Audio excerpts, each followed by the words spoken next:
Ingatkah kalian saat masih kecil biasanya selalu dihidangkan segelas teh hangat saat bangun tidur? Aroma yang wangi dan rasanya yang ringan membuat teh menjadi minuman idola di pagi hari. Tak heran jika produsen teh di Indonesia pun cukup banyak jumlahnya. Namun, tidak banyak yang tahu kelamnya sejarah teh Indonesia. Teh sudah mulai masuk ke Indonesia sejak 350 tahun lalu, tepatnya di masa penjajahan. Berkembangnya tanaman teh di Indonesia tak lepas dari salah satu periode kelam masa penjajahan, yaitu tanam paksa. Dan ini adalah sejarah singkat kebun teh di Indonesia. Sejarah teh Indonesia pertama kali dimulai pada abad ke-17, tepatnya di tahun 1684. Pada tahun itu, Andreas Chauer membawa masuk biji teh sinensis ke Jakarta. Yang menarik, pada awalnya tanaman ini dibawa untuk dijadikan tanaman hias. Fakta ini juga diperkuat oleh pengakuan dari F. Valentin yang melaporkan bahwa dirinya melihat tanaman teh di halaman rumah Gubernur Jenderal VOC pada tahun 1694.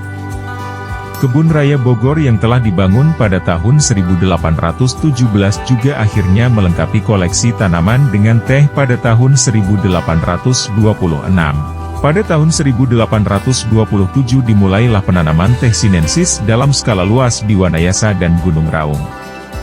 Melihat kesuksesan dari penanaman di tahun 1827 ini, akhirnya perkebunan teh skala besar mulai dibangun di berbagai wilayah Pulau Jawa, termasuk di Ciater Subang, Jawa Barat. Pelopor dari penanaman ini adalah Jacobus Isidorus Loudewijk Levian Jacobson, seorang ahli teh berkebangsaan Belanda. Teh ini sendiri menjadi salah satu jenis tanaman yang masuk ke dalam program Kulturstelsel, atau lebih akrab dikenal dengan istilah tanam paksa di tahun 1830. Sistem tanam paksa pada tahun 1830 ini memaksa petani untuk menanam teh di tanah yang telah dibeli oleh pemerintah. Ternyata, komoditas satu ini sangat meledak pada sekitar tahun tersebut. Hal ini kemudian membuat pemerintah kolonial menjalankan sendiri perkebunan teh selama 30 tahun. Periode meledaknya teh di Indonesia ini merupakan awal lahirnya budaya yang ada hingga saat ini. Pada sekitaran tahun ini masyarakat Pulau Jawa meminum teh di pagi hari sebagai bagian dari kebiasaan. Yang menyedihkan, teh yang mereka minum hanya teh kelas 2 karena teh terbaik diperuntukkan untuk ekspor. Keran ekspor teh kering olahan dari Pulau Jawa ke Amsterdam tercatat pertama kali di tahun 1835. Kesuksesan ini berujung pada swastanisasi perkebunan pada tahun 1836. Tak lagi dikelola oleh VOC, pada tahun ini perusahaan swasta dibebaskan untuk melakukan kegiatan produksi tehnya sendiri. Imbas dari kebijakan swastanisasi adalah berkembang pesatnya jumlah perkebunan teh. Pada tahun 1841, perkebunan teh di seluruh Pulau Jawa memiliki total luas 2.129 hektar. 5 tahun kemudian, total perkebunan teh ini melonjak drastis menjadi 3.193 hektar. Sejarah teh Indonesia mencatat, setelah selama 40 tahun menggunakan teh sinensis dalam kebun-kebun yang dikelola, pada tahun 1877 masuk teh Asamica ke Indonesia. Tanaman teh satu ini ditanam oleh Erekerhoven di Kebun Gembung, Jawa Barat.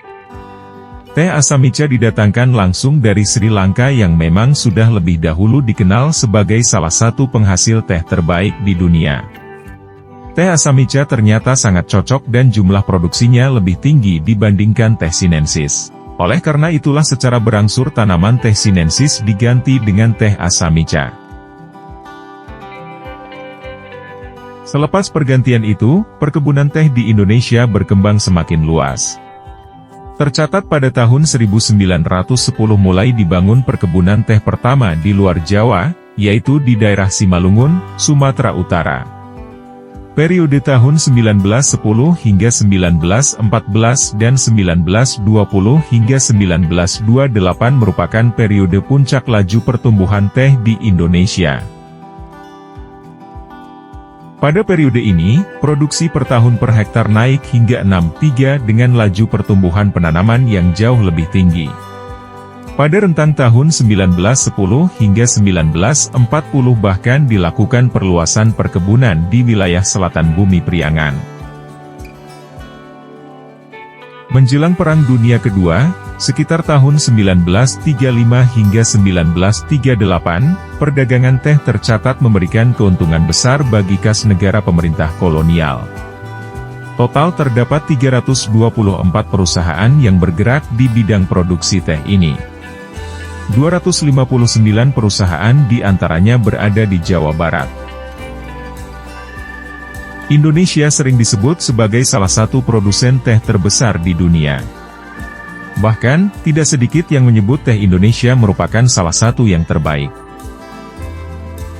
Namun pada tahun 1930-an, pemerintah Belanda menyadari pentingnya mengelola komoditas hasil perkebunan di Hindia Belanda, Indonesia, dan memutuskan untuk menanam berbagai tanaman, termasuk teh. Seiring berjalannya waktu, pabrik teh di perkebunan teh Ciater didirikan pada tahun 1934 dan beroperasi mulai tahun 1937 dengan kapasitas produksi sekitar 900 ton teh kering setiap tahunnya.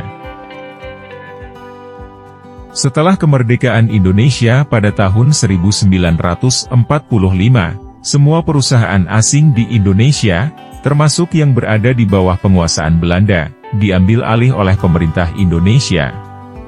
Namun, situasi tersebut tidak berlangsung lama karena pada tahun 1957, pemerintah Indonesia di bawah kepemimpinan rezim Soekarno melakukan nasionalisasi terhadap banyak aset negara, termasuk perkebunan teh. Akhirnya, perkebunan teh ini dikelola oleh negara melalui Perusahaan Perkebunan Nasional, PPN, dan kini dapat kita nikmati keindahannya sebagai sisa-sisa perjuangan masa lalu.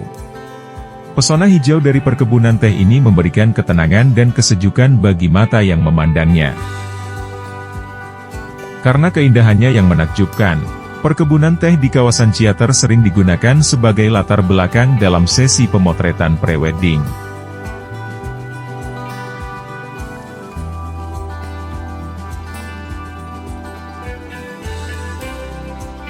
Ciater merupakan sebuah wilayah kecamatan yang terletak di Kabupaten Subang, Jawa Barat, menyimpan banyak potensi wisata yang menarik untuk dijelajahi. Seperti di Wana Wisata Smart Hill Camp.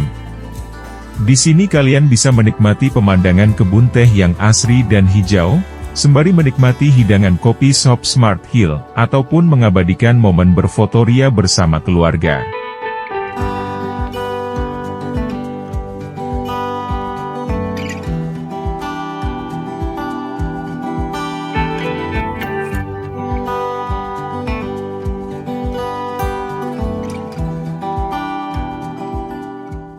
Tak lupa juga keindahan camping ground yang memukau dan sejuk bikin suasana bersama keluarga semakin kompak dan asik.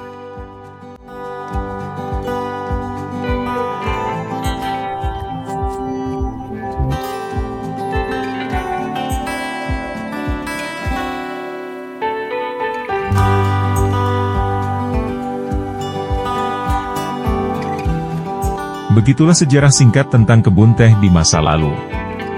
Jika kalian suka dengan video ini jangan lupa like, komen dan subscribe.